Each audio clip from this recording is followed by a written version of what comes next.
Hello student, इस video में आपको प्रश्नावली 2.2 सवाल नंबर 1 इस सवाल के सवाल नंबर 1, 2, 3 मैं अगली वीडियो में करा चुका हूँ।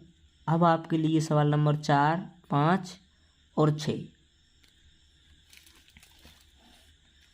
तो सवाल नंबर 4 में दिया है 4u² मतलब 4u² प्लस 8u है ना, ये दिया है। तो इसे आप जानोगे कि आपने पढ़ा है कि अपन ने 3 पद का पढ़ा है ना। 3 पद का पढ़ा है कैसा कि जी ए का मान, जी बी का मान और सी का मान। तो सी मैंने बताया है अगली वीडियो में, सी क्या है यहाँ पर अचर पद है।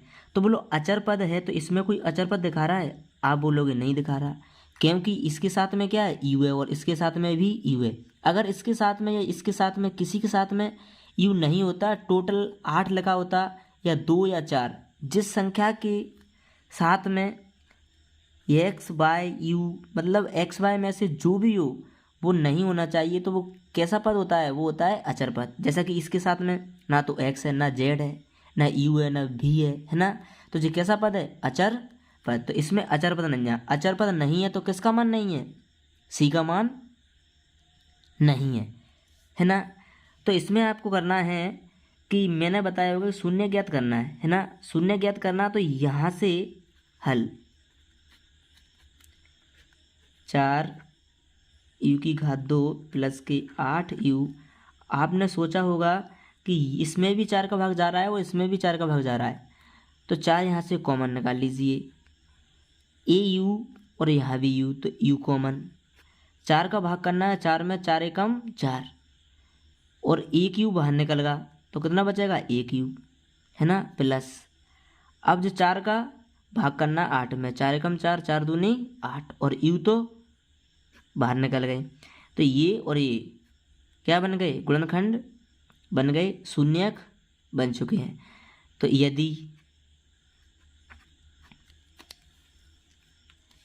यदि 4u बराबर 0 तो u बराबर 0 बटे में 4। तो u बराबर कितना आएगा? 4 का भाग करेंगे 0 में तो 0। ये किसका मान है? अल्फा। अब इसकी बारी है। u प्लस के 2 बराबर 0 तो u बराबर माइनस के 2। ये किसका मान है? बीटा का। अब क्या करना है अपन को? जांच करना है ना। तो जांच करते हैं। जांच शून्यकों का योगफल। शून्य को योगफल है अल्फा प्लस बीटा और बराबर माइनस बी बटे में ए। तो अल्फा का मान कितना है? 0 है, प्लस बीटा का मान कितना है? ये 2 है, किसके? माइनस के, और बराबर बी का मान कितना है? जी ए का मान है और जी बी का मान कितना है? 8 है, और माइनस तो माइनस ए का मान कितना है? 4 है ना।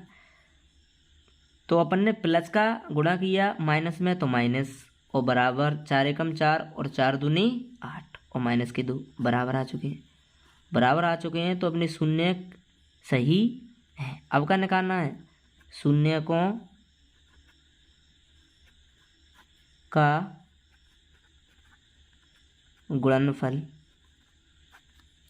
शून्य का गुणनफल अल्फा गुणा में बीटा बराबर सी बटे में ए। तो अल्फा का मान क्या है? 0 है, गुणा में बीटा का मान कितना है? माइनस के 2 है, और बराबर सी का मान कुछ है नहीं, कितना? 0 बटे में ए का मान कितना है? 4। इसका इसमें गुणा करना है तो 0, किसी संख्या का गुणा करते हैं 0 में तो कितना आता है? 0 बराबर 4 का भाग किया 0 में कितना? 0। देखो ये आंसर आया ना बराबर। अब सवाल नंबर 5। सवाल नंबर 5 दिया है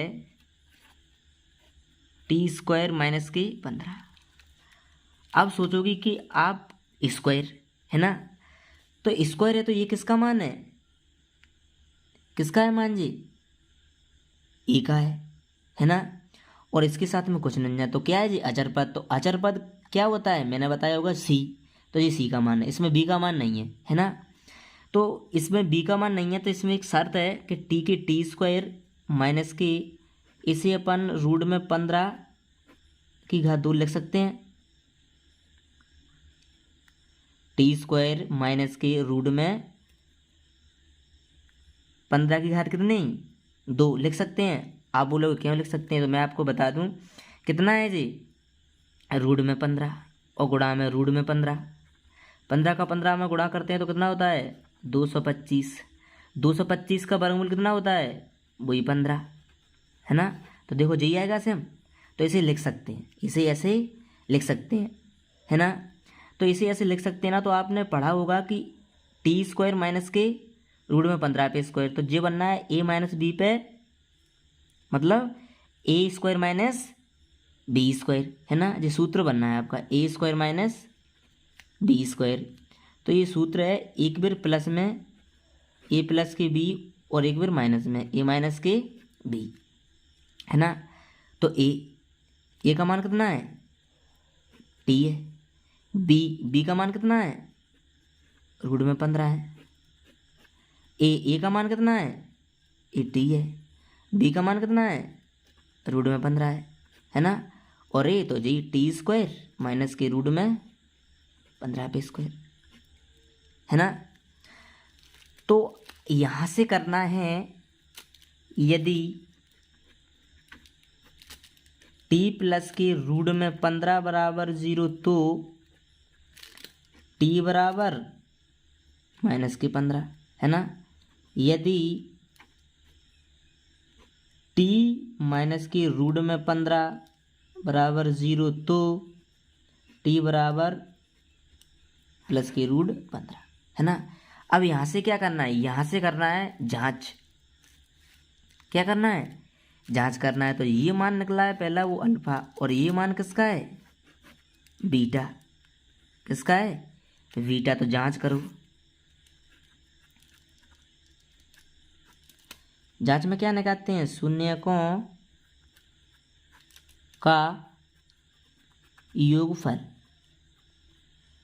तो योगफल का सूत्र है अल्फा प्लस के बीटा और बराबर माइनस बी बटे में ए है ना। तो अल्फा का मान कितना है माइनस की रूट में 15 प्लस बीटा का मान कितना है प्लस की रूट 15 और बराबर बी।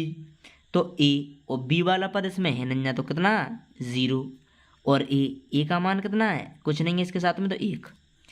ए माइनस की रूट 15 और ए प्लस के कटे कितना बचेगा 0, 1 का भाग करेंगे 0 में तो 0,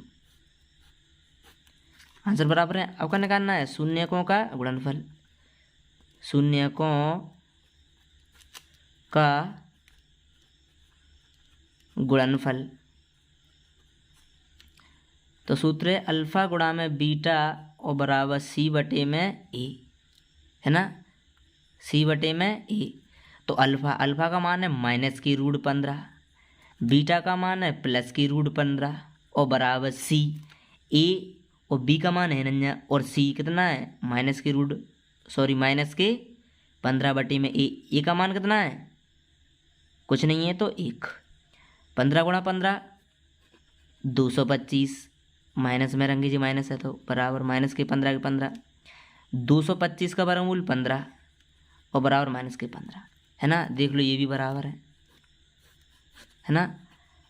अब सवाल नंबर 6,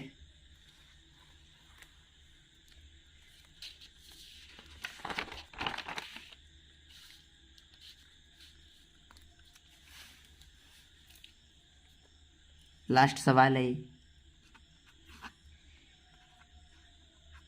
3x की घात 2 माइनस के x और माइनस के 4 है ना। अब इसके क्या निकालना है, शून्यक निकालना है इसके। तो इसके शून्यक निकालेंगे तो मैंने बताया होगा कि शून्यक निकालने में एक शर्त है। क्या शर्त है कि पहले वाले पद के गुणांक में कितना है 3 है और अंतिम पद में कितना है 4 है। आप बोलोगे माइनस, ये माइनस का मतलब मैं बाद में बताऊंगा। आप उसमें इसमें गुणा किया तो कितना 4 3 12। अब अपने दिमाग में, अब अपने मन में सोचो, ऐसी संख्या सोचना है कि गुणा करें तो कितना आ जाए 12 और घटाएं तो कितना आ जाए माइनस के x। अब बोलोगे आप घटा क्यों रहे हैं, मैंने बताया हो कि अंतिम पद के सामने किसका चिन्ह है जी, माइनस का, तो घटाते हैं और प्लस का हो तो जोड़ते हैं। अब अपने सोचना है, ऐसी संख्या सोचो कि गुणा करें तो कितने आ जाए 12 और घटाएं तो कितने आ जाए माइनस के x। अब पहले सोचोगे आप कि 2 के पाड़े में आते हैं, 2 छिंग 12 घटाना है, 6 में से कितने घटाए 2 तो 4। बोलो ये 4 बचाना है, नहीं बचाना, क्या बचाना है x बचाना, तो ये पाड़ा कैंसिल 2 का। अब 12 किसके पाड़े में आते हैं 3 के में, 3 चौके 12। अब घटाना है तो बोलो 4 में से 3 घटाएंगे तो कितने बचेंगे 1, है ना। तो बोलो एक ही x तो बचाना है ना, हाँ, एक का मतलब क्या है इसका x, और संख्या किस में बड़ी है माइनस की बड़ी है तो माइनस में, और ये भी माइनस में लाना है ना। तो ये अपने शून्यक बन गए। तो लिख दीजिए 3x² प्लस के 3x माइनस के 4x और ये प्लस के माइनस के कितने हैं 4 है। यहाँ भी 3 और यहाँ भी 3, 3 कॉमन, x यहाँ भी x कॉमन निकाल, 3 तो कॉमन हो गए, एक x कॉमन निकल गई तो कितने बचेगी 1 प्लस 3x पूरे कॉमन हो गए, कुछ नहीं बचा, सबका मालिक 1। यहाँ माइनस है तो माइनस ले लीजिए, प्लस है तो प्लस ले लीजिए। 4 का पाड़ा मतलब 4 का भाग यहाँ भी जा रहा है और 4 का भाग यहाँ भी जा रहा है, 4 कॉमन निकाल ले, 4 एकम 4, 1 मतलब x, माइनस गुणा माइनस प्लस और 4 एकम 4, देखो ये सेम हो गए ना। तो x प्लस के 1 जे वजह तो जहाँ गए 3x और माइनस के 4, है ना। यदि x प्लस के 1 बराबर 0 तो x बराबर माइनस के 1, ए अल्फा। यदि 3x माइनस के 4 बराबर 0 तो 3x बराबर 4 और x बराबर 4/3, ए बीटा। अब क्या करना है वही जांच, है ना। शून्यकों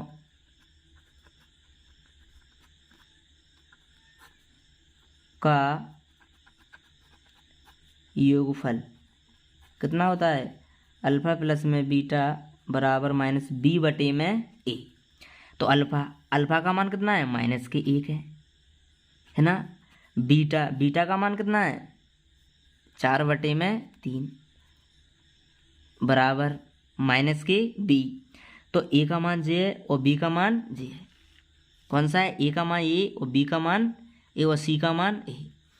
तो b का मान कितना है, कुछ नहीं, इसके साथ में कितना 1 है ना। और 1 माइनस जे है और 1 माइनस जे है तो 2 माइनस, और बटे में ए का मान कितना है 3 है। इसके बटे में मान लो 1 का और 3 का एलसीएम लेंगे तो कितना आएगा, एलसीएम 3 आएगा। यहाँ से भाग किया वही कैंची उड़ा कर दो, कुछ नहीं। तो 3 का इसमें 3 एकम 3, 1 का 4 एकम 4 और बराबर माइनस माइनस ए प्लस 1/3। 4 में से अगर अपन ने 3 घटाए तो कितना बचेगा 1, प्लस की संख्या बड़ी है तो प्लस में और बटे में 3 बराबर 1/3, है ना। तो ए भी बराबर आ गए, तो ए बराबर आ गए। अब निकालना है शून्यकों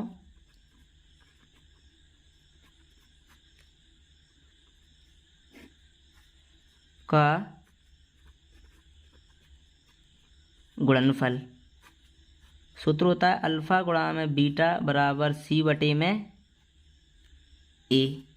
अल्फा का मान है माइनस के 1 गुणा में बीटा का मान है 4/3 बराबर सी का मान है a b और c माइनस के 4 तो माइनस के 4 और a का मान ये है, ये वाला a का मान ये है, कितना है 3 है। 3, 1 का 4 में गुणा, 4 एकम 4 और माइनस है तो माइनस, और बटे में 3 की 3 बराबर -4 बटे में 3। ये हो गया।